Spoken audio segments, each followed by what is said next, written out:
So good evening, everybody, and welcome to today's episode of Marvelous Medicine. That's Artificial Intelligence in Radiology. The speaker is Dr. Mathew Cherian. He's a consultant radiologist at Coimbatore Medical Center and Hospital, Coimbatore. Matthew did his MBBS from MKCG Medical College, Berhampur, and MD Radiology from JIPMER Pondicherry with a gold medal, and his postdoctoral certification in interventional radiology at Sri Chitra Tirunal Institute of Medical Sciences, Trivandrum. Matthew has pioneered interventional radiology in southern India and is the founder of CO2 angiography in India. His special interests are neuro and vascular interventional radiology, and he's the founder member and past president of the Indian Society of Vascular and Interventional Radiology. Matthew is a proctor for Boston Scientific for development of interventional radiology in Southeast Asia. He has several publications in the management of intracranial aneurysms, carotico-cavernous fistulae, carbon dioxide angiography, management of hemoptysis, and peripheral vascular disease. He's a peer reviewer for national and international journals. He's an excellent speaker and has been on Marvelous Medicine before and has delivered hundreds of guest lectures in India and overseas, and is a proctor for training in neuro and vascular intervention in several countries. Cut a long story short, there's probably no vessel in the body that Matthew hasn't, cannulated or intervened in. Welcome, Mathew Cherian, and thank you for accepting to participate in another episode of Marvelous Medicine. Hi. Moderating. Hi. Have you done? Moderating the session will be Dr. Shrikant Murthy. He's a consultant radiologist and head of Department of Radiology at Amrita Institute, and also a professor at the Amrita School of Medicine, Kochi. Shrikant did his MBBS from JIPMER Pondicherry, MD Radiology from Trivandrum Medical College, and postdoctoral training in interventional radiology at Sri Chitra, like Mathew Cherian. His areas of interest are GI imaging, radiation safety, and ethics. He has several publications and book chapters to his credit, and is also a sought-after speaker. Joining us will be Ranjani Ramurthy, a physician and software engineer. She currently advises a portfolio of startups, venture capitalists, and nonprofits in health data and health AI. She's also the co-founder of stealth biotech startup investing in precision therapies for pediatric leukemias. Ranjani did her B in electrical engineering from BITS Pilani, master's in electrical engineering and computer science from the University of Wisconsin-Madison. She later went on to qualify as a doctor from the University of Washington School of Medicine. Ranjani has several publications and 2 patents to her credit, and she's very active on social media and shares all her recent work there. Welcome, Ranjani. Over to you, Matthew. Actually, I could see that look on Shrikant's face, that smirk when you are ethical guy. See, honestly, Vidya, I was very relaxed for the talk till Ranjani dropped by, and suddenly Shrikant, this is not fair, right? I mean, we got a hardcore professional software engineer out here, and we generally trying to pretend we know AI. So, Ranjani, please forgive us. We may be sounding pretty pediatric in whatever we talk. So far, we fooled a lot of doctors with this talk. Now, this is challenging, Okay. Shrikant, don't forget, you got my back, huh? So, yeah, absolutely. Yeah. You'll rag. I mean, he's never stopped. He's never stopped ragging me actually since 1980.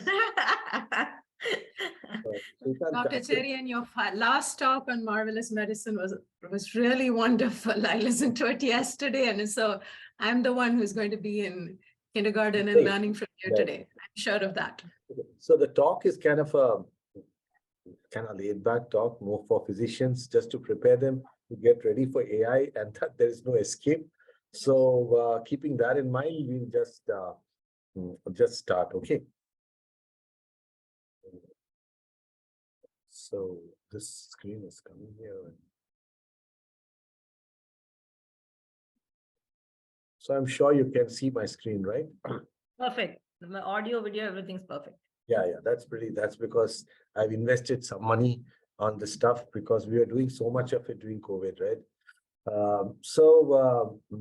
Like I said, AI in radiology, is it a boon or a curse? And invariably, when any new technology comes, everybody freaks out thinking things are going to be bad. It's going to be the end of life. Like, whether it was Marie Curie's discovery of radium or whether it's Röntgen's X-rays, people always thought there were problems associated. So I just wanted to just take us into a kind of a perspective about how development in every time uh, had their positives, negatives. The guys, the skeptics who laid back and waited for things to change, and also people who finally learned from it and grew. So back in 1900, we had these horses, and those carriages looked probably gorgeous with all the things that would be there in a state-of-the-art carriage. And a little later, when somebody decided to make a vehicle that looks like this, strangely, we got a beautiful car museum in Coimbatore, and we still have a bus that used to actually run on coal. And when this came, all the guys who had their beautiful carriages laughed and said, I mean, this is a comedy. I mean, what do you think you're going to really do with this? This is something that should be there for kids to play. And then in 1896, we had this quadricycle, which was developed at Henry Ford. And interestingly, in the car museum here, we got both the quadricycle and the tricycle, which Mercedes made, because out here we have a group called the GD Naidus who make prototypes and sells it to museums all over the world. It ran on petrol, definitely looked a little better, but cars kept getting better. And there was no way that one could stop this journey. Now they started resembling vehicles actually. And suddenly in 1940, New York for the first time brought out this car, which they call the taxi. And it was history after that. The horses would disappear within a matter of years, and taxis would populate the world. And they came to rule the world in terms of transport, and things only got better.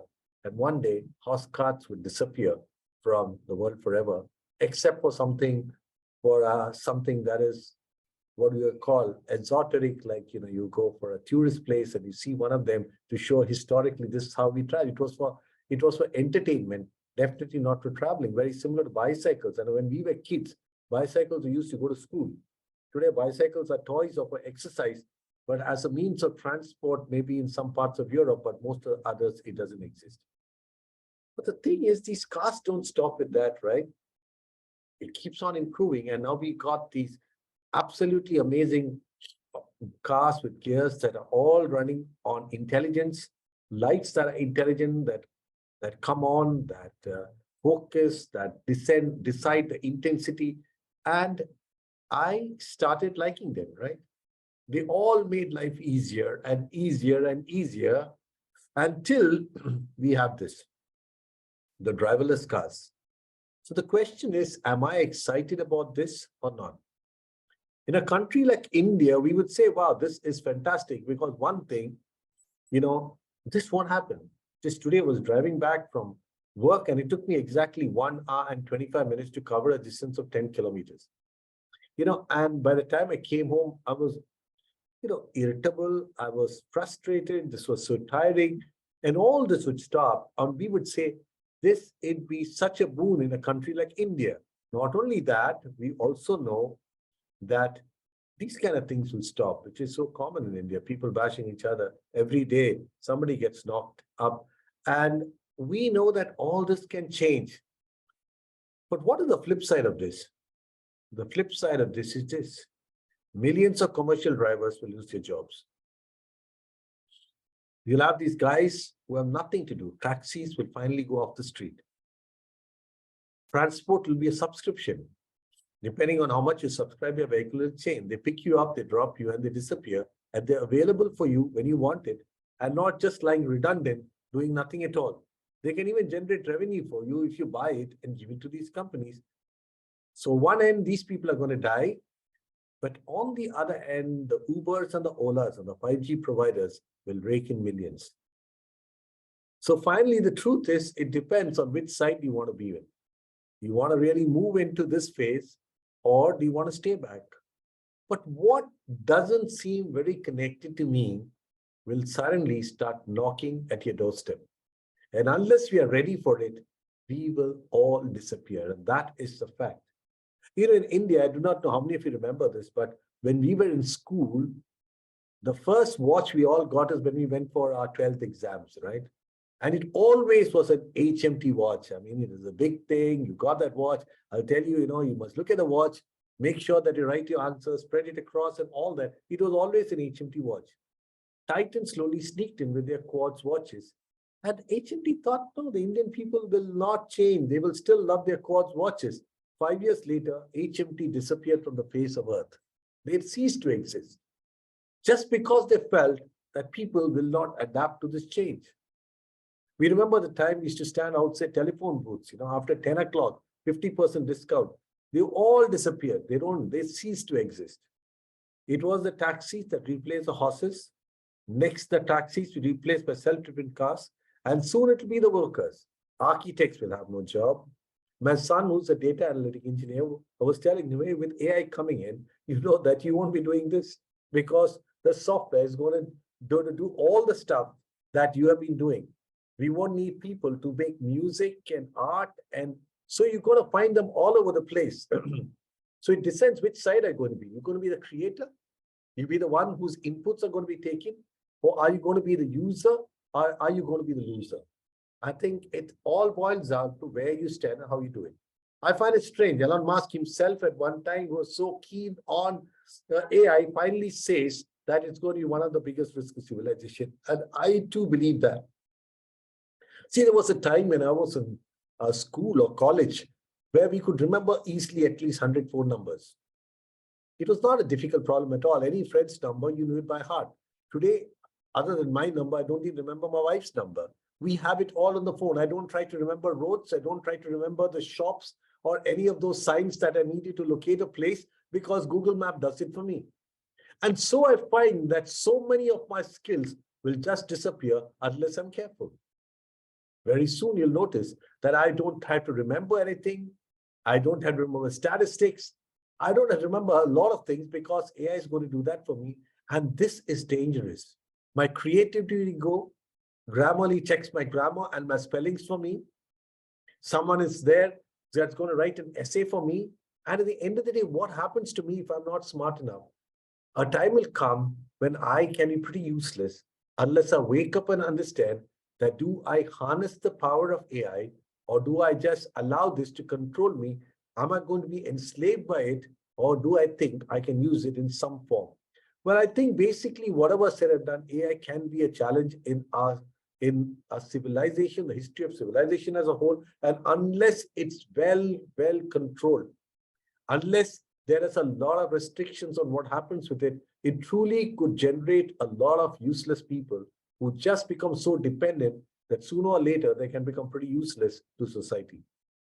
So the thing that we have to understand, we have to adapt to this change because AI in radiology is here. There is no going back. Even as I head a department and a very large department, I know that AI is going to be a huge boon for me. But will somebody who's working at the entry level as a young consultant, will he find the same story? So let's look at AI. So, whenever we talk of AI, we have two things. We keep talking machine learning and deep learning. And one thing I realized, the more I talk to both, the more I get confused. And the more I talk to my son, who basically is a computer engineer, I get confused, And this evening or morning for some of you, I seriously want to give something that makes you understand it in the way I understood it. It's not complex, may not be big, but in a way to understand where we are heading for. So let's have a look at this. Dexter, unlike Vision, and can learn what you want him to do by watching you do. A robot called Dexter. Dexter learns by watching. Now, right now, it's working in a tool shop. The same Dexter is also working as a bartender as it watches. So Dexter learns by seeing. It's the most simplest form of machine learning. And look at this one. This was an experiment done by Google. They just told this creature that they created on their computer to go from point A to point B. Now, the thing we have to understand, it's not programmed seriously to bend and turn and make all these analysis, but with AI, it's figured it all. Now, what's even more interesting, when they put a couple more of these on the same platform, they watch each other and learn, and they do it even more faster. Now, how does it work in radiology? It learns and learns as information comes in from all over the world. For example, a liver tumor. And it learns as it looks at the shape of liver tumor, the enhancement pattern of a liver tumor, the location of a liver tumor, the age of where a patient presents, and it goes backwards on the Hounsfield unit or on MR on the different sequences, and it learns every day as it improves its strategy. Okay, now look at this. I read this article. I never go into the references. But imagine if I had the capacity to go and read up all these references and the references of each of them 10 times backwards, that would be crazy. Now, it's a very simple way to understand that when we are going to compete with AI, there is no way I can compete with this. It's learning fast. It's retaining information which never forgets. It's retained information just about every article that's been published on radiology or on tumors or on classification or guidelines that come up or staging system that have come up and talks about characteristics of tumors and the most rarest of them. And there is no way that I can compete with this because the information it's going to give is going to be astounding. So it's a huge library out there collecting data from everything, from just about every radiology resource. So for example, now all of us have started storing our data into the cloud. And as these providers, if they sign with us the ability to share data, they get all the information they want because electronic medical records and PACS together gives them all the information they want. And top of that, when they go back to every publication, when they add both of them together, they have reached a point where no single radiologist can ever match. So now the question, artificial intelligence will be a change for radiology, but is it a threat or is it a benefit? The question we ask ourselves is, computers replace radiologists?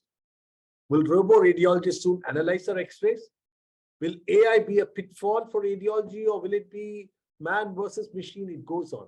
But the truth is this, AI will not replace people, but people using the exponential power of AI will replace those who do not. And I'm absolutely convinced about that. Why should I want to work with a radiologist who can report 10 or 15 MRs a day? I'd rather sit with a radiologist who clears 30 or 40 or 70 MRs a day, and then he's got those 3 or 4 of them, where he thinks he can give his input in a form which probably the machine can't, as he discusses with the clinician and plans a strategy which is not easy. I would rather have him rather than the guy who says, no, I cannot handle this. I am not convinced about the reliability of that. I do not know how to utilize this to make my job much faster. Today, for the matter, its life is so much easier because of so many things that happen automatically in my life. I'll come to that a little later. Now, why is it that in radiology and medicine, AI can actually be a boon? What is the impact? The key thing we notice is delays. By the way, I just want to let you know, even these pictures that are there in this PowerPoint is created by AI. It was so cool. It is so challenging to get an angry physician shouting at a radiologist, but it was very, very easy. I just went to Bing's Illustrator, create an image on AI, and I just got the right thing of an angry physician upset with a radiologist because there are delays or his reports are wrong. It's good. I can never have created such images before. All of them that you see are AI created. What is it? Even in the best centers, there are at least 4% of errors in radiology reporting. Now translate that into the United States alone, you're going to have 14 million radiology errors per year. Imagine that in India, you can just multiply it maybe by another 5. 200 million errors will be happening with the kind of system, the kind of education policies, the quality of radiologists that pass out from different centers. So in the end of the day, don't you think it will be much better if you could solve it? Because one of the things that AI is going to do is, one, better imaging. I'll tell you why. Because we don't need good technologists anymore. Because AI takes care of a lot of parameters which before needed a radio technician. We get faster reports because in any day reporting, 30% of the X-rays are CTs and MRs and ultrasounds are normal, maybe even more. And that just gets cleared. It tells you so many organ systems are normal and I don't have to check. It tells me just about an area which I got to focus, and it saves enormous amount of time for me. And it corrects me and gives me a couple of diagnoses where I work on, and sometimes just one just to confirm. So it's faster reports, more accurate reports, and better imaging. Now, one has to understand, on an average, a radiologist interprets one image 3 to 4 seconds. I'm not talking of one patient, I'm talking of one image. So in an abdominal scan, we may have like 600 images. So a single CT has hundreds of images. A whole body trauma has got thousands of images. And so what will happen is the workload of the radiologist actually increases as we go for more and more modern technology. When I started radiology, I used to work in a system which used to do a slice in 1 centimeter, 12 slices for the brain. It used to take me 10 minutes to report. Today, it's not that. Because the slices are thinner and thinner, I end up having to see a lot more sections. It takes a lot more time. First, I should take a plane and a contrast. Now I do a triple phase on a regular. So I got 3 phases to see, sometimes an even more, a more delayed phase. So what happens is we have this huge growing gap that is coming, and there is no way we can change that. So what is this growing gap? We find that as years go by, we cannot match the manpower required for the number of CTs coming and the technology that increases the number of slices over and over. For example, when we started MR, we had just T1 and T2. Today, there are so many sequences, it's mind-boggling. So obviously, you got to see that whole thing. And in the end, you come to a conclusion. And it'll be so much easier if something can be done.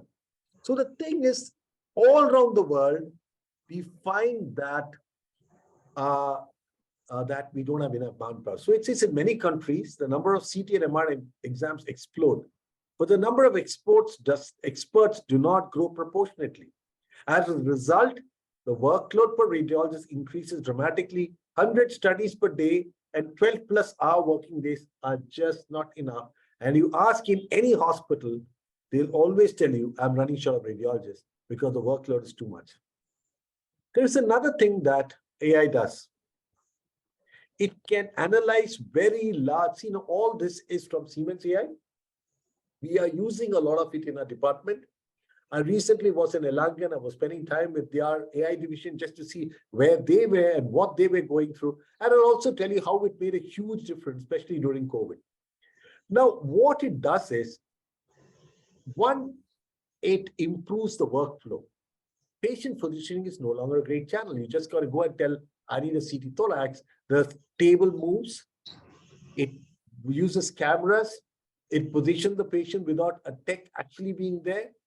And to the extent the next generation AI, you don't even have to do that. You just got to say, Rockgen XCA, it knows that it should do the thorax. It should do a quick abdominal screening. It plans all of it. So I am no longer dependent on a technician. Now look at the next slide. This is an AI-based software that does 2 things. It labels the ribs and it stretches the ribs and makes it like a flat ribbon, making it very easy for me to look for a fracture. What about the other thing? Here, this is an automated software that picks up lung nodules. It measures lung nodules. It registers them. And the second time the patient comes for a follow-up, it tells me if there is an increase, decrease, or there's an increase in number of nodules. Who wouldn't want that? It's a terrible job trying to look back and forth at old images, fresh images. Obviously, it makes my life a lot more easier when I do this, right? Okay. Now have a look. Now, what are the input? The input basically comes from the data that I give. It picks up the data right from the patient comes into the hospital. The hospital information takes the data, transfer to the RIS, and it takes the data. And then what are the things I normally do? A tech of mine will annotate, will change the windows and the settings to improve the images. Then on top of that, I need to go and look at the lab reports, take that data set and use all that and try to actually come up with a solution. What happens if I got a system that takes all these parameters into mind and works it together? So finally, AI is going to work for me in 3 areas. For CT, for example, and patient preparation, for the imaging and workflow, and the reading and workflow. So let's have a look. First is patient positioning. First, this was a challenge. I needed very, very well-trained techs to do it. Now I don't need that at all. Then the scan preparation and the protocol. Today, the RIS tells me that a patient is coming for a head CT. The system registers that. As soon as I put the patient's number, it positions the patient who lies on the couch. I know where to put the patient's head and the leg, and the rest is done by the machine. Then it plans a range based on the diagnosis I give, or based on the region that I mentioned over there, like thorax or abdomen. And then it does the scan setting. It does the reconstruction planning, like to talk to the flat rib, or do I want a sagittal, a coronal, an oblique, a volume rendered image? It checks the scan, it completes it, it post-processes it, and then it does the initial reporting and sends it to me. So by the time I get it, in a matter of minutes, a lot of work has been done. Technically, today I have to wait, or if my postgraduate has to label it, it's 1 hour's work.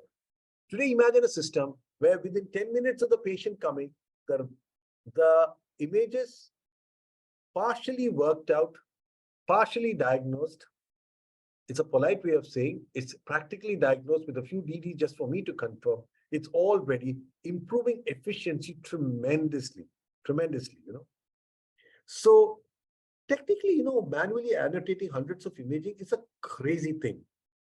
Now, what the MR does is, it actually does a quick scanogram. It finds a landmark of interest. It finds a reference region. From there, it picks up another reference region.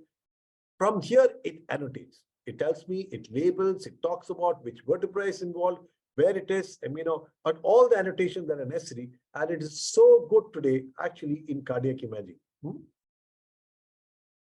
Just to show you, it can reconstruct along the axis of the vertebral body. I don't have to sit and do any of these things. These are purely done. It talks, it measures, it talks about lumbar canal stenosis, it talks about alignment problems, and all of it.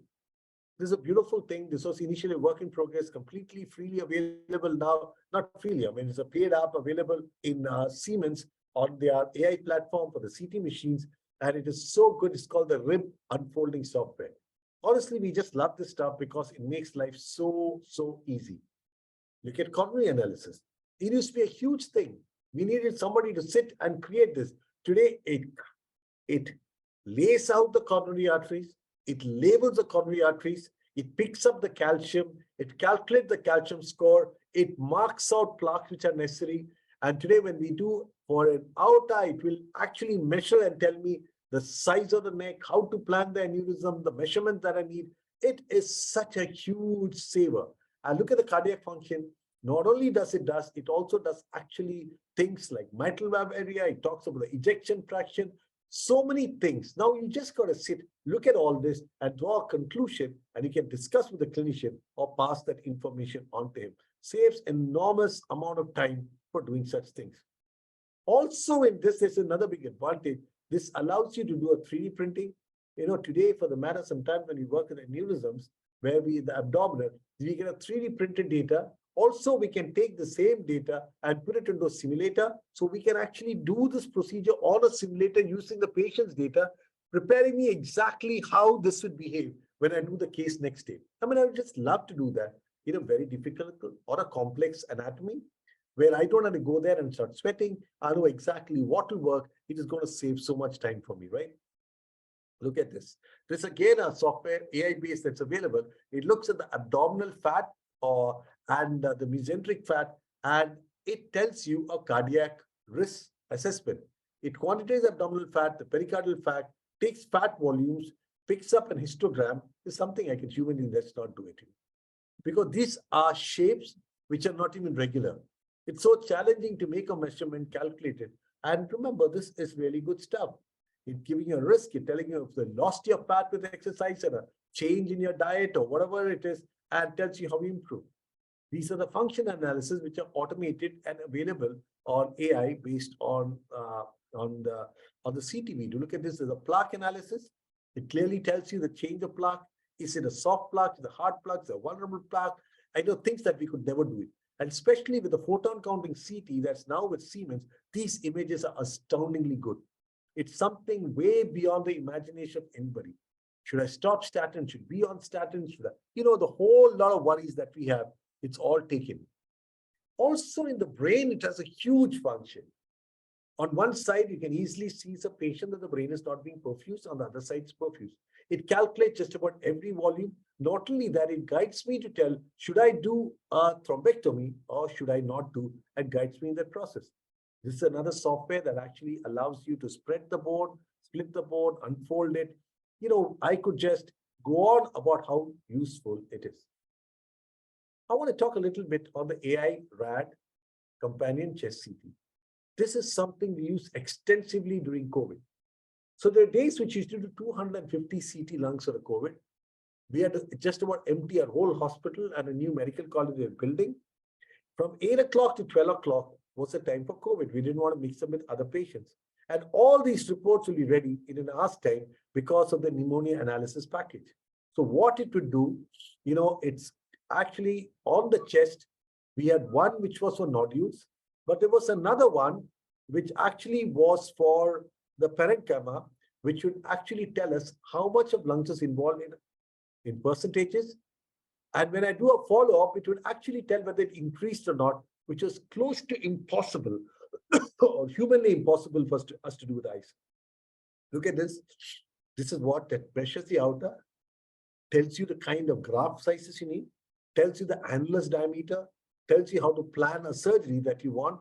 And these are such a time saver for doing. And the end, it actually gives us a kind of report. Look at this. It reports automatically, but it doesn't sign it off. It asks you to verify and allows you to sign off, giving you that last thing that is still in your hands. So what are the things that are available today? We got the brain, RAD companions. We got the chest companions. We got the X-ray chest companions. We got a companions for the organs in the body, and we got a prostate. So these are just from Siemens. Now, just about everybody's into AI. Recently, we brought an X-ray, which does so much. It actually calculates the bone age of a child. It tells you so much more and calculates all the angles automatically. We got ultrasound machines currently in a department of AI, which does the measurements automatically. Doing a fetal scan, it finds the abdomen, it finds that what looks appropriate, does the abdominal circumference, abdominal diameter, the femoral length. It's fantastic. You save so much time. Otherwise, you stop, you measure, you save, you push to the back. Now, none of those things are necessary. It does the whole thing. Along with that, it gives you a very strong prompt as to what could be the diagnosis. Now, this is exactly the package that we're doing the pneumonia analysis during COVID times.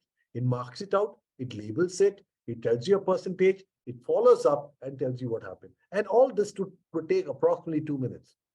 So obviously for us, this is a huge, huge thing. Because we are doing 250 CT. Now, if you're doing 5 or 6, one could say, does it really make a difference for me? In the end of the day, it will go by the lobes. It will talk exactly on the percentage involved. It will segment it and do so much for me and give me an information that is as extensive as this, which would have taken me hours to do. And obviously, it's good. It's not just Siemens, all over the world. And one of the software that has really taken the world by storm is a software called Rapid for Stroke. Now, in our hospital, I don't use Rapid. Why don't I not use Rapid? I got 6 residents working with me. So even any stroke, they take in the report. But that luxury is not there with most people. The neurologist sits in home, the MR is done, rapid analysis, tells you exactly with these images, what is the penumbra that's available, gives you an absolutely clear idea, is this patient for MT or not? It's available for intracranial bleeds. It's available for hyperdensity. It's available at CTA. And you imagine how much of information is available without walking out of your house or your office for a stroke neurologist who basically does not have a team of dedicated radiologists to do online reporting. Now, you don't need it at all. Based on this, you can go ahead and you can treat the patient, and there is no way we are going back. Just to give you a little idea about glimpse of what we are going in radiology. How we cannot go back. I would love to use it. Every admin would like to use it. As a radiologist, you should love to use it because you understand that it actually gives you a lot more time. And I'll tell you for what very soon. It's just not radiology. Pathology is even easier. Pathology, because it doesn't work on clinical discussion at all. It's basically a tumor that comes to you. There's an idea where the tumor is taken from, some basic background, and rest is just character recognition based on what you see and the way it picks up a stain. What about clinicians? They say it will take 160 hours of reading a week just to keep up. So isn't it better for them? For example, this is a lot of work that has been done by Suchisari and John Hopkins, where she worked on algorithms for finding septicemia. And what she said is she could actually pick up septicemia 12 hours before they were clinically evident. That is huge. Before she goes into shock, if you start treating them, they'll come back to life. So which critical care department does not want it? And on top of that, if you hook up your ventilators, your syringe pumps onto an AI-based protocol, you find them work very well. For example, when my chairman had COVID and he was really sick, he was on the ECMO and he was on the ventilator. Sometimes he found it so challenging to get his numbers right that we actually used a ventilator based on AI, which is doing a better job than us. I know Raghu was there from Michigan and he was helping us out because he was in the ECMO and he said, I can't believe it, you're depending on AI. But we found over and over again that AI was actually doing a great job. And it was able to actually come up with a solution giving much better blood gases than what we could do. Quickly, just want to make you understand AI virtual reality in surgery. There's going to be another huge shift that we're going to see, where actually we were working with navigators, but with navigators, we see kind of a very different picture than what we expect to see in this realm.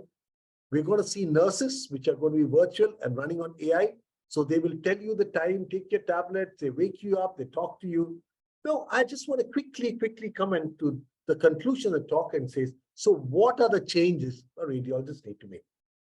Why I keep telling radiologists everywhere, start doing procedures, biopsies, drainages, ablation therapies, make it in your domain. So our department actually is an AI-ready department. 7 years back, we split the department completely. We put subdivisions in the department. And we told these subdivisions, for example, the cardiac radiology, say, integrate yourself and become part of the cardiology team and the cardiothoracic team.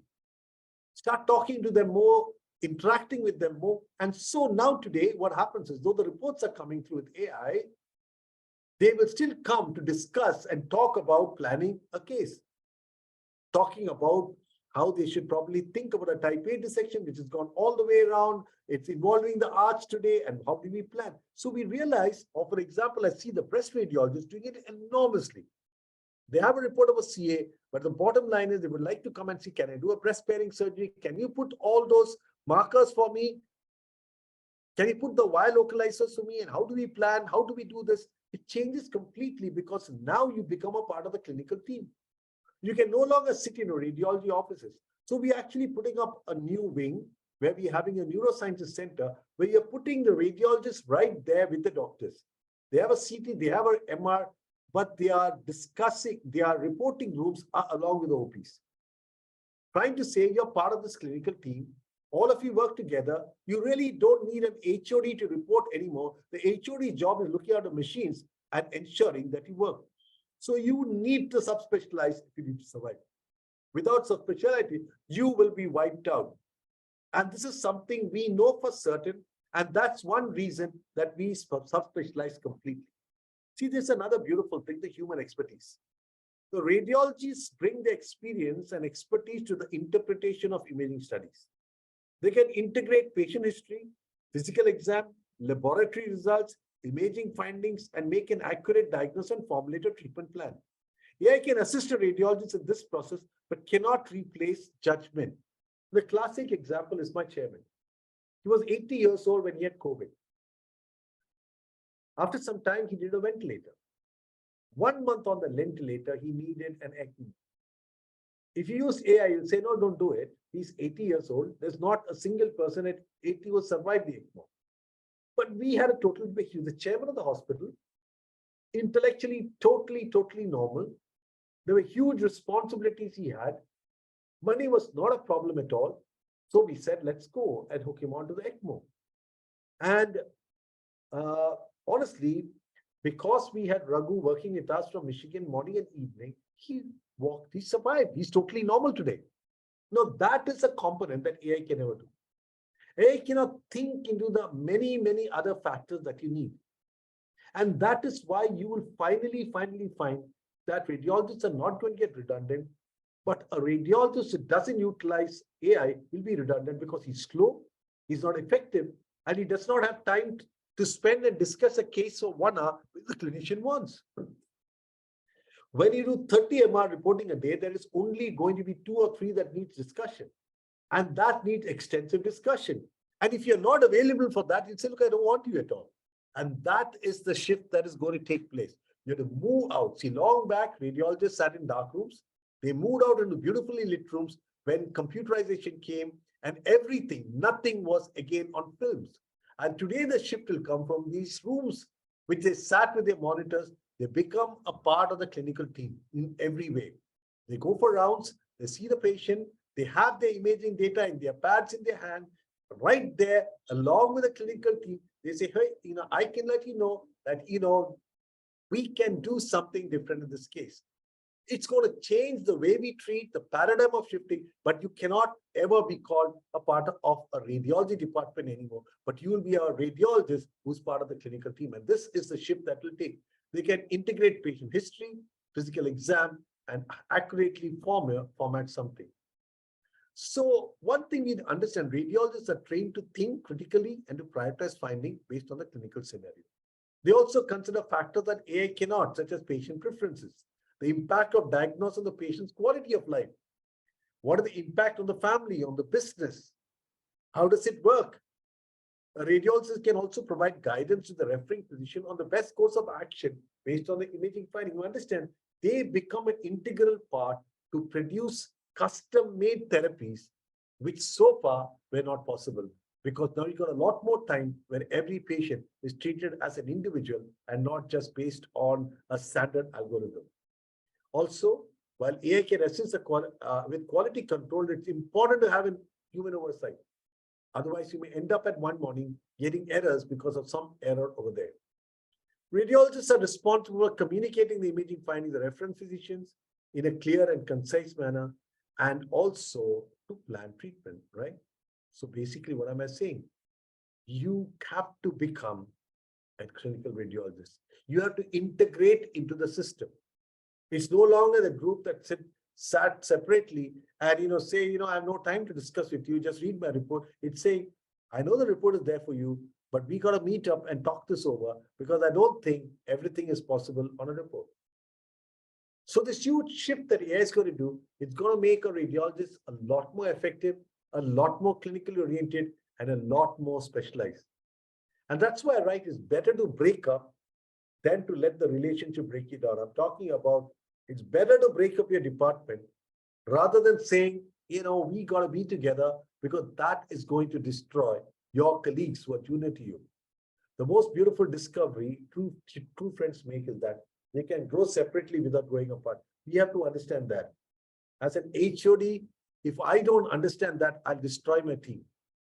I am 60, very soon I'll fade out. What about these people are leaving here? Where will they go? And so we are absolutely AI ready. We have made sure that everybody integrates with the clinician, work with the clinician, talk about it, and talk about the possibility and say, in this case, why don't they do an ablative therapy for you? Why don't they embolize it prior to surgery? We work so much together that today, very soon, the clinician completely forget the fact they are part of radiology. And just a few things just to tell you also the changes that we all have to make. Remember one thing, these are areas that will grow: organ transplant and advanced organ replacement. It's going to be a huge place. Bionic arms are going to come stronger and stronger. So also organ transplants are going to get more and more successful. And remember also, Facebook makes us more depressed. So also all of the social media and computer gaming. We played outside, we played hard, we got hurt, we didn't have any of the things, and we didn't know what depression was. I never saw my mom depressed. I never saw my dad depressed. I was never depressed. We fought, we had very little, we shared, we lived. But today everybody's depressed. My kids who are more excess of everything can get depressed easily. They get bored easily. Psychiatry is going to be, that's why one of those fields where AI can't do much and it'll grow like crazy. At the same time, genetically modified baby. No longer will baby be produced to pleasurable sex. They will say, how could you take that risk? Your child may have a cancer, a genetic, a predilection for cancer or hypertension or diabetes. So let's just pick out all these genes and give you the super baby. 20 years later, you may have a monster. That's a different story. But the bottom line, this is also going to be the future in the AI-dominated world. And of course, people are going to live longer. So remember, again, hospices are big. So if you have got a business in mind, think of building a hospice. That's where you'll get your money. And of course, so-called healthy vacations. I don't know what will happen there, but Ayurveda and the spas will also make money. So in case, right? So just to tell you, these are the kind of places where money will be saved. And one of the places that's AI is going to work is imaging, where lots and lots of money will be saved. So in conclusion, AI will disrupt the way we practice, the way hospitals run. We will be a lot more efficient, a lot more accurate, a lot more fast. We can lose a lot of jobs unless we change and adapt. But believe me, there's a lot of opportunities. As long as you don't sit back and say, I don't believe in it, because that story never, ever ran, right? So like I said, preparing for the workforce of 2030, we truly believe we are in the right path in our department. We are truly transformed and department in many ways. It's a big challenge when you call young people and said, we are splitting the department. And they said, no, but I like to do everything. And he said, that's not going to work. So today, if you come to a department, there is nobody who does everything. And all of them agreed that this was a game changer. They have become much better. They've become a lot more confident. They've become much more closer to the clinical team they work with. And the clinical team also today cannot survive or work without them. So that's the end. And I hope that it was okay. It was for doctors. And I hope in some way you found it interesting and sort of prepares you for what lies ahead. And I think an exciting time. So Rajni, it was nothing engineering. I hope that it was not too boring for you too. Srikanth. Over to you, Srikanth and Ranjani. Vidya, I can't hear you. You're muted. Yes. Thanks, Matthew, for another blockbuster delivery. No, sorry, that is me, my fault. And see, I think we need to separate out technology, which is essentially heavy computing versus technology, which is actually doing clinical decision making. I think that's where this deep learning and all that comes in. Now, my understanding is deep learning requires training data sets, which are representative of what you're finally going to use it for. And I think in radiology, most of the failures or other disappointments in these kind of algorithms have been that you have a data set that's been trained in the US or somewhere else, being tried to apply it to in Pakistan or India or Uganda. I mean, we are completely different spectrum of diseases, and it doesn't work actually.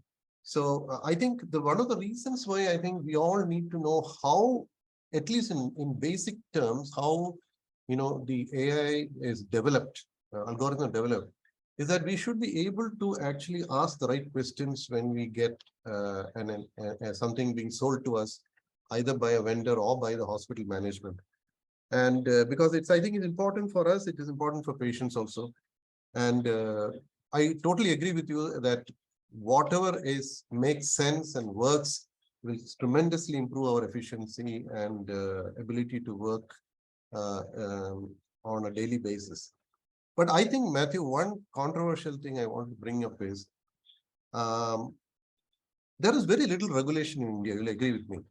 So you can absolutely see, you can expect a lot of people to just push stuff on managements, telling them that this is going to make you money, save you money and all that. And that such a thing may not happen in a Western world. It probably go through much tighter regulations and testing. So I expect a lot more AI programs to be freely rolled out in our country, affecting both. But none of them can be used unless the FDA approved. We cannot use them for reporting unless a doctor signs it. So it is not going to be like, there will be regulations, but currently you can't say, you can't have a report that's not signed by a doctor. I think it is, actually there are a lot of software now available, which is actually either FDA approved or in the process of some approval.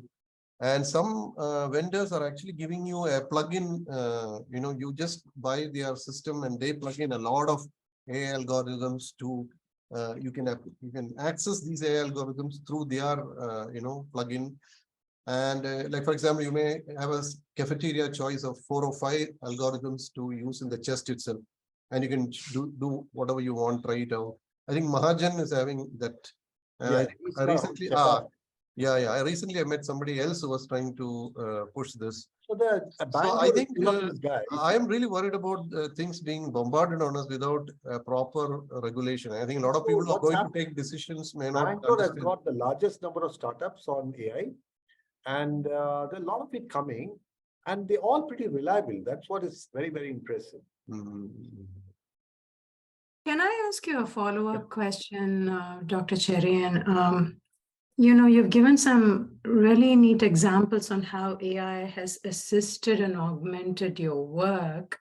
As this was deployed in your organization, how did you personally and your colleagues as well build trust in the system?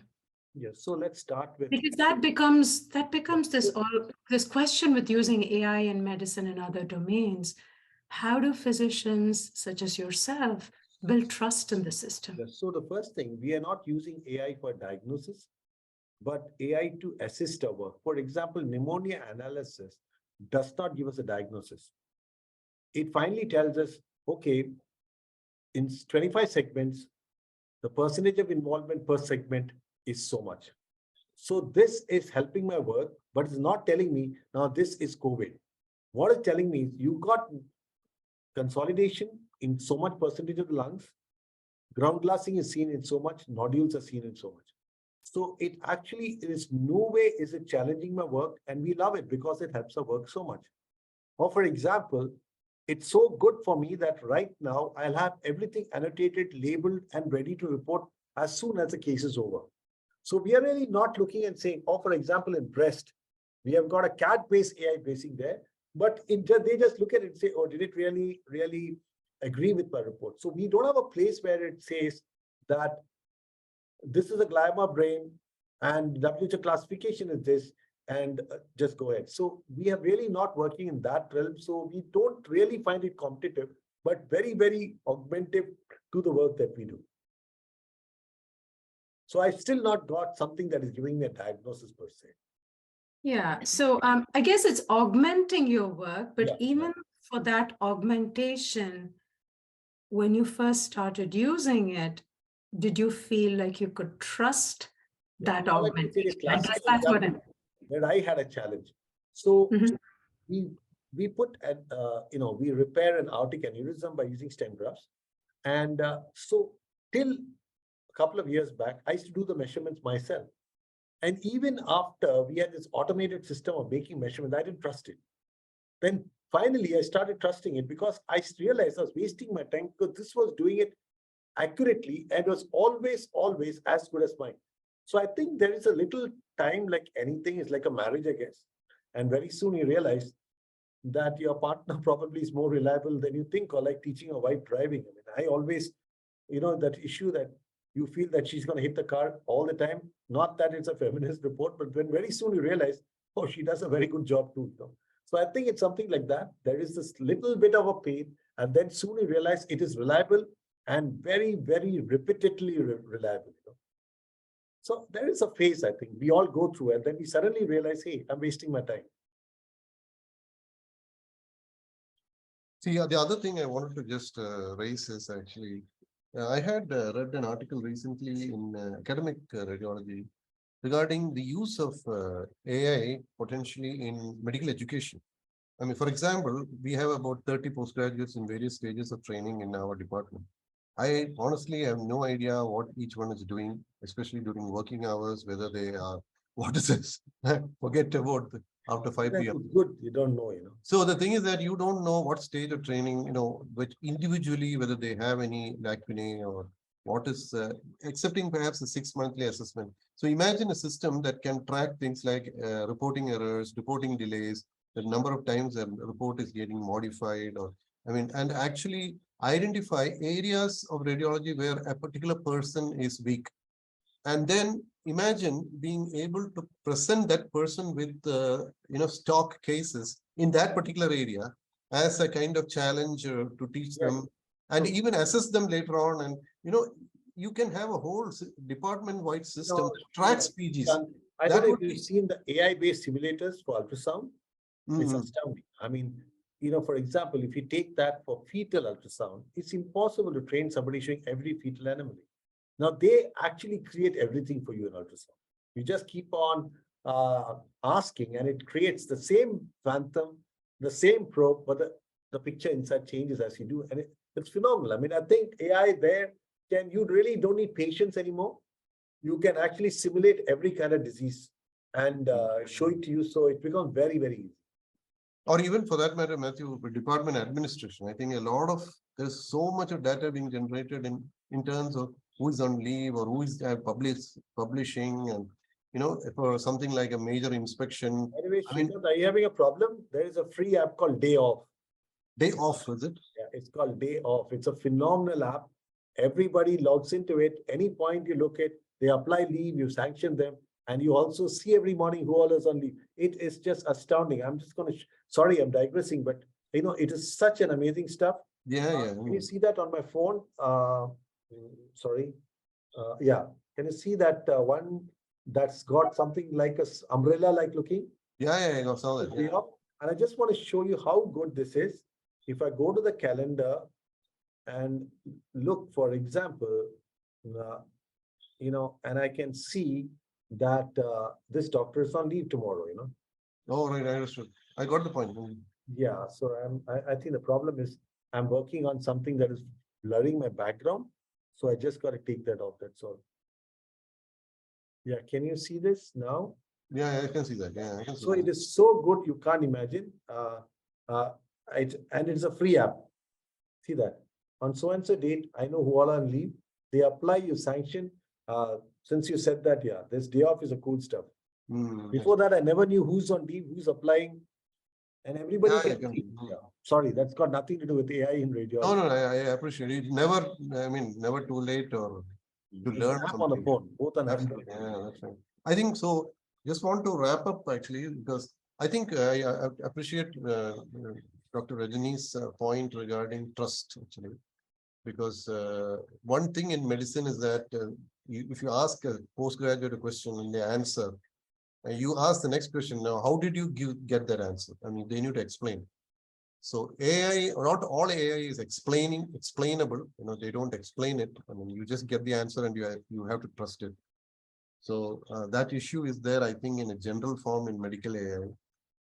And finally, I think there are questions like who will pay for these kind of so-called subscription, Yeah, and because ultimately you're going to pass it on to patients. So and there are two ways. And who's going to be responsible for errors? One is an annual subscription. So that is also there, So let's have Rajini's view on this whole thing, because honestly, she's the one who's actually developing and making. So Rajini, where do we go from here?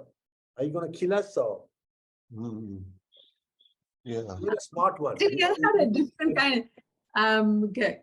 Where do we go from here? I mean, my question was, I had a slightly. So my question to you was, this is amazing that you've incorporated this in your health system and have been using this actively. What do you see a role of AI in radiology in lower resourced settings? That's something that crosses my mind. I think many of the big tech companies are trying to do AI on the edge so that you have these algorithms right in the devices, etc. What do you see its role in? In a place like India, it's easy to put a CT scanner, but we don't have anybody to report. So, there are two things we found. So that way, you imagine it's going to be very, very easy. Basic reporting will be freely available for anybody who subscribes. So they don't have to really wait for somebody. They don't need a radiologist. So at least if there's a subdural hematoma, there's a mass effect. At least the large ones are gone. So where do we need discussion for the complex cases? You got a tumor, which is not really an emergency, you know. So I think that way it's going to help. So I was actually working with a company to see whether we could have a ultrasound robot that actually moves along with my hand.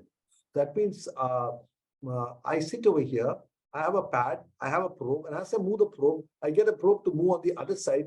So even ultrasound reporting can be totally automated without a human interface. All I need is an unskilled girl, like a nursing assistant, who can just put the probe on the tummy. Because in India, whatever said and done, we are running short of radiologists, especially in the rural and the semi-rural areas.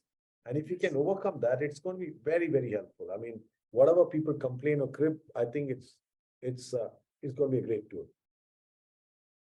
So we have Dr. Karthik Damodaran, also an interventional radiologist interested in AI. Dr. Karthik, would you like to unmute and speak?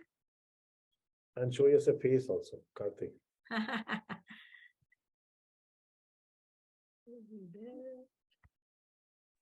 Dr. Karthikeyan Damodaran? Yeah. Yeah. There you are. Hello. Good Hi. evening. Hi. Yeah, thanks for the great talk, Dr. Mathew, as usual. Yes, yeah. So it was a great talk saying that how radiologists can make ourselves relevant when the AI is there, using AI as your advantage by augmenting your workflow. And what do you think about the role in interventional radiology as such, when we come to our specialty where we do hands-on? So listen, Karthik, where are you working now? I'm working in Miyot, Chennai, yes. Okay. So just, you're single, right? Now just Yes, imagine that if somebody does all the measurements for the aorta for your stent graft and actually tells you what to order, you click a button, it actually goes to Medtronic or the whichever company you want with the template on. Right. If you like it, it saves so much time. How do you sit and Yeah, do it all does. this work and you're so busy and you're running around? And for example, if you've got something that is right in your hand, your phone tells you got a stroke patient, everything worked up, patient is a candidate for MT. Because if you got manpower, like what I have currently because of a training program, it's fine. Otherwise, for you, it's a huge help. Seriously. You just got to go through the procedure. Everything else is planned out for you. It's Right, not yes. just that. Actually, you imagine, suppose you are trying to get into a thrombolysis and patient has had a recent surgery and you miss that in the records. So it's not just the actual measurements of the vessels and things like that, but even in the patient record, imagine it can, for example, in a let's say in a hepatic work, a recent increase in the INR is actually a risky thing, you know. I mean, on a patient who has been on follow for a long period. So you may miss those sort of things because you have to track at least 4 or 5 visits of INR. So the thing is, imagine something can go through the ER, electronic records and actually get you these kind of red flags. It'll be fantastic, no? Yeah, it does that, provided you record it. Shrikant, you know, the problem here that you got to key it in. So unless and until there's a system like that, it won't give you, but it gives you a lot of warnings. Even before you start, it tells you the patient is only sensitive to this. So definitely makes a big help. I think, I think it's great tool because it's like, when I bought my first automatic car, I was the first guy to buy it in my hospital, and everyone said, how boring. It's like, driving a big go-kart. And I said, I mean, seriously, I mean, don't you have better things than changing gears, And today there's nobody buys the manual car because it's the dumbest thing to do. So why do you waste your time when somebody can do a lot of your dirty work and you can focus on what's important, So I would rather do 5 cases of reporting where there are genuine problems to be sorted out than, writing this got a 1 centimeter subdural and a meningioma, which is a parasagittal, So this is where the challenge comes. You can actually use your intelligence a lot more wisely. But at the same time, for young beginners, if they're not smart, they will lose their skill completely. That's why I said it's how you use it. You can be stupid and waste it, or you can, use it as in a very interesting way. So I had a question for Dr. Avnish Khare. Sorry, Ranjini, go ahead. Sorry. So I had one. Why doesn't Let's let Dr. Khare have his question, and I can take the next one. Yeah. So Dr. Avnish Khare, he's been typing a lot of messages on the chat box. He's a physician turned med AI educator. Over to you, Dr. Khare. Would you like to unmute and speak? Yeah, hello, ma'am. Dr. Cherian, thank you for such an excellent talk. And really, it was nice to know your experience and how you have adopted it in real world. So I didn't have a specific question, but yeah, I learned a lot from the discussion and how change management is needed to get proper adoption for these tools. I would like to only emphasize that. So yeah, the points put forward by everyone are valid, and it really takes a lot of time and trust to take these things. But that is the only way forward. That is how I see. Amit Kumar Chaudhary. I've got to congratulate you. Last time I came for the talk, your audience of 15. This time it is hitting 90, So that's really huge. Vidya, you were really popular. You're going to be one of those YouTube jockeys or whatever they call. And suddenly we'll find her, becoming a millionaire. I think AI will be reality faster than that. So we have Amit Kumar Chaudhary again, who has some comments and questions. Amit Kumar Chaudhary, would you like to unmute and speak?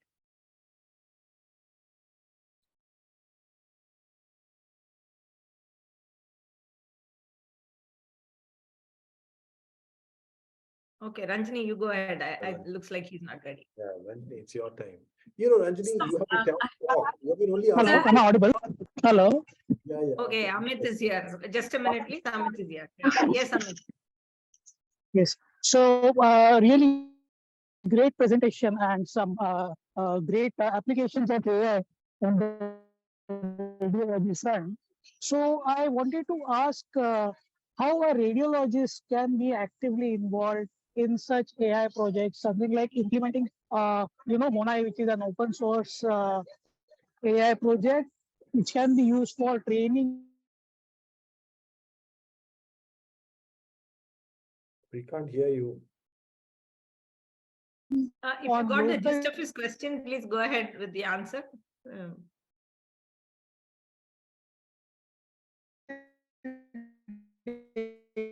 Data set, hence have a better output of the. Okay. Amit, your Wi-Fi is pretty unstable, I think. So, Matthew, if you got the gist of his question, if you would like to answer. I have to see the question. Where is it?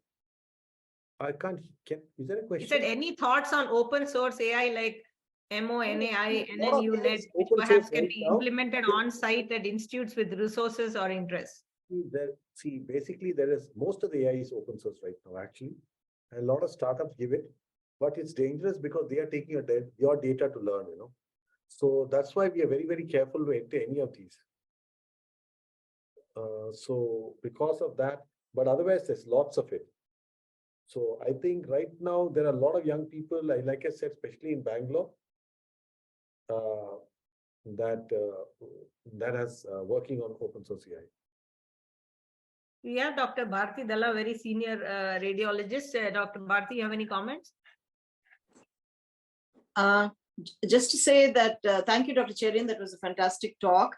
And I agree with you. I don't feel that radiologists should feel threatened by AI. I think we should use it as a smart tool and make the best of it. But make sure that the residents don't use it and give up on learning themselves, because not everybody will be working in a scenario where we have AI. Some people will be working in small towns and villages. So they have to know the basics, obviously. But apart from that, I think with experience, a person like you, I'm sure you're putting it to the best use, and your residents must be benefiting from that too. Thank you. It was a fantastic talk. Thank you so much. Okay, thank you, everyone. Dr. Amod Borkar, are you there? If you I'm there. Yeah, go ahead. No, I just wanted to know what is the vicarious liability in such decision making and treatment using AI? It rests on the radiologist, clinician, or what are the other views? Currently, we are not allowed to not sign out an AI-based report. So all the responsibility comes to you. So it is basically completely our call. So Dr. Venkatesh had a question about whether AI has any solutions for critically ill patients. Dr. Venkatesh, are you still there? For critically ill Yes, ma'am. Yes, ma'am. Yeah, please go ahead. Yeah, one of the challenges as physicians we all face is having people on multiple supports, and we want an urgent imaging, and it becomes a challenge, especially, for example, if you want to do CT brain with a lot of tubes and stuff, it becomes very difficult. And in the era of AI, is there a solution to this kind of practical difficulties? Yeah, so what's going to happen in the next few years, you will not be able to buy any machine that's not intelligent. So basically your ventilators, your syringe pumps, and any support device is all linked up to a central neural network. And it gives you feedbacks all the time on WhatsApp. That is a really real time. Along with that, because of molecular the genomics labs that we have, we can actually pick up sepsis very early. So diagnosis is in the ICU in critical care, which is so laboratory dependent, will actually become a lot more rapid. And you will see a huge shift coming in there. Actually, it will be fine-tuned to a level you cannot imagine. It's almost going to be like autopilot. As soon as there's a shift in the blood gas, it will automatically start correcting the ventilator settings. As soon as you find there is an anion gap or, this is going to be a place that will be tremendous, huge. Because it's not like really standard clinical medicine where we are not so lab dependent as this. So you will find, and every parameter is will be monitored. Syringe pumps will automatically adjust, flow rates will automatically change. So you've got a target BP to be maintained.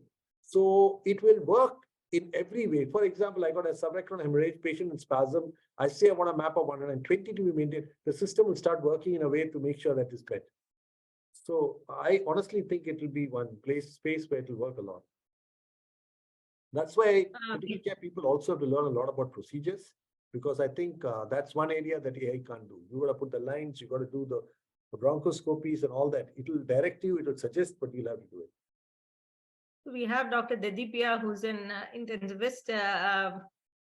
Dr. Vidya, would you like to say something? A very good talk. But I think the question that was asked earlier was, will AI help in making diagnosis easy at the bedside from a radiological point of view, not from the genomics point of view? Like, for example, even today, we get a lot of ultrasound machines that give you a lot of information. So obviously, you don't need radiologists actually for doing quick diagnosis on the bedside. It will directly tell you, just put the probe, and so it will help a lot. I mean, there's not every area is going to help you. There is no area in medicine that it won't help.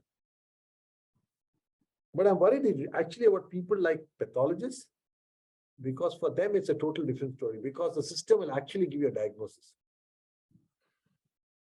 My only concern with what you did say about it auto-correcting blood gases is that sometimes the best thing to do is nothing at all. You give a target pressure, you got to give the target pH, you got to give a target heart rate, stuff like that. So you got to give a target blood gas. It works on that. So you have to set the targets, and everything works towards fulfilling the target for you. Okay, sure. Thank you. So for those of you who are interested, I think Dr. Khare is putting up a lot of links to articles and other things on the chat box. So please go through it. Does anyone have anything particular to say? Then you could put up your hand. Otherwise, meanwhile, Radhakrishna, over to you. Can I ask a question, please? Yeah, absolutely. What about in radiotherapy, interventional radiology, and radiation medicine as such? Where is the role of AI? Can you just spell that again? No, I said, what is the role of AI in interventional radiology, radiation medicine, and radiotherapy? So radiation medicine is one area that treatment planning is totally going to be AI dependent. You just got to tell them what are the dose you want and the system. It takes a lot of time for the physicist to plan. That will completely disappear. Even the current software that comes from Variant is going to make life very easy. So there is definitely going to be a huge shift in that area. QAs also to a great extent will be AI-based. For interventional radiology, like I said, we're going to work a lot on things we spend a lot of time. Like, for example, if you want to put a flow diverter, we got a software called Siemens-Cure, which actually accurately tells you what are the size of the FT to put, what the length, the brand, how it changes, what are the shift in intra-aneurysmal pressures. So it will actually make a lot of things, what I used to consider as to be experience and, will just go up. So even a young operator will be able to do a great job just because the system tells you the size of the graft to use and stuff like that. So you just got to deploy it, but other than that, it will help a lot. And also AI has got one more thing, which I recently saw. It actually gives you a very good 3D hologic, 3D kind of imaging, which are virtual, where you can plan your procedure outside the body and you can see the thing much better. And also we are coming with what's called smart catheters, where catheters can actually propel itself and do things. So in the next decade and a half, we're going to see intelligent catheters, which actually do a lot more than the conventional catheters, which you can actually call them dumb, And you know that there are robots available. The Corindius was not a great robo, and it has been pulled off. But you're going to see a lot of very, very nice robots. The problem with the robots that Corindius was, they were using conventional catheters and trying to drive it with motors. So we had to change the strategy. We had to work on making the catheters intelligent, you're going to see a lot of this, seriously. You'll see a lot of this stuff coming. Over to you, Radhakrishna. Yeah, excellent talk as expected from Dr. Mathew Cherian. But everything he talked about AI and radiology is optimistic. He didn't say even one word against it, or which is I heard it from many other radiologists speaking not so much in favor of AI. I have two questions, and both of them have been asked already. The first one is what Dr. Bharati Dalla has put in, that what about basic radiology training? Because, as a surgeon these days, many of the younger surgeons learn surgery by watching YouTube videos. And, they try things out, and that is not the way. How is that going to get affected? Question number one. Question two is, again, what Dr. Ranjani was commenting on is that, in our situation, we have a radiology of a varied, quality, because we see not so good images, not so good reporting, a lot of them, and we see excellent reporting as well. And how will I know that this particular image is AI aided, or this report is AI aided, and how many centers really can boast of the software you're talking about? Or, in other words, how far are we from that technology? So first of all, about education. Now, remember one thing. If you want to cheat, you can cheat. That is your priority in life, So if, your mom tells you, okay, I'm leaving home, and I expect you to study for the next 2 hours, and the kid is watching porn. Now, you can't blame the mother for that, right? So I think it depends so much on how you look. Do you want to be a good radiologist? You got to make sure that you sit and you do your fundamentals and you come through it and you understand it. And later on, you tap into AI to ensure that your work becomes efficient. Now, but on the other hand, you said, I want to cheat. You'll become dumber and dumber. That's all. So I think that is a choice we have to make about everything in life. I think that, all over today with the kind of choices kids have to make in life, you're going to make. I'm seriously, they all have a smartphone. What are they doing with it? It's their choice. Half of them I know watch porn and they become addicts to it. But there are some other kids who use it really well. So I think that is going to be totally your perspective. You can't really catch and say that, you're going to become miserable if you do this. That's why I said I've got nothing negative. It's negative if you want to abuse this and become an idiot in that process. The second thing, you really don't have to know whether AI is being used, not being used. You finally, at the end of the day, trust radiologists with their reports. Some of them are good, some of them are bad, and very soon you'll realize that too. So I think that that's not a problem at all. When you drive a car, you need not be bothered whether how is my automatic gear working in, who's rich, which company is the gearbox. If it works well, it works well. So over a matter of time, you're going to see that the AI software also come with approvals. Like, we got an FDA approval for United States. Same way, you're going to have a system that approves it. And unless you approve it, it will not be legal to use it in medical practice. Until that time, right now, AI is just a tool that you can use to assist you, but you can't really use that to officially report. But it will soon be available because FDA has approved actually the AI-based stroke program, which I just showed you, which is very popular. It's an approved software for stroke today. But not everything is approved. For a matter of time, you're going to get licensed software, which can be used. Many machines which are 10 years old, 15 years old, will the software be compatible? No, there's nothing to do with that. See, the machine's age doesn't matter. If your images are DICOM and can be loaded into the cloud or the servers, they'll all go. So today you cannot have any machine in the world which doesn't see, for example, it's like saying that, I'm sending my son to college, will he understand what they teach? If he knows English, he understands. So the equivalent of English for medical imaging is DICOM. So all images come in DICOM. And once they are in DICOM, the advantage we have is it is all readable. It's got nothing to do with the machine. It's like a radiologist. The radiologist is not machine dependent, right? He's dependent on the images that come. That you don't have to worry. Thank you. Vail has his hand up. Vail, would you like to say, what would you like to say?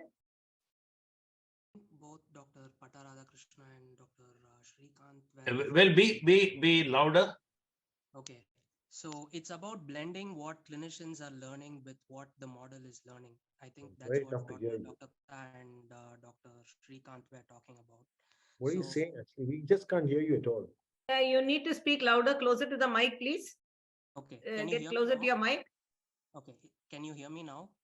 Better. Okay. So I think what Dr. Patta and Dr. Shrikant were saying is that there needs to be some blending of how radiologists and how clinical experts learn with how the models learn. So if there's like a common way in which or a common method in which there can be standards set between how clinicians are learning and how the models are learning, I think it will be a sort of coexistent way in which both can be simultaneously learned. So in some instances, Dr. Mathew was speaking about novel problems which he has identified and sort of how AI might come in. So in a way, if the blending can happen between the way in which clinical experts can learn and the way in which models can learn by some sort of standardization, I think that might promote novel opportunities for AI in healthcare.